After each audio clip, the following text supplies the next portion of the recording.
of Early Childhood Education PAUD Aceh, Diah Ertidawati Monday 25 October 2021 officially opened the 2021 Provincial Level PAUD Mother Appreciation Activities with the theme of moving together toward quality of PAUD. The event took place at the Grand Nangro Hotel, Banda Aceh. In her direction, Diah said PAUD is the key to success in building quality human resources. It is also the initial capital for a nation with the best rate of return compared to investment throughout other life cycle periods. Diah also asked the government to continue to encourage public awareness and participation in order to provide quality PAUD services in all regions so that the development of children at an early age can take place optimally.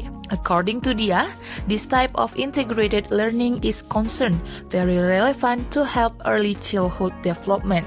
Therefore, Diah asked for the support and involvement of all stakeholders, especially at the regional level, for all effort to improve access to early childhood services. This is also in line with the Declaration of Dakar and UNESCO 2016 Sustainable Development Goals, which state that all girls and boys have access to quality early childhood education and care, pre-primary education, so that they're ready for basic education.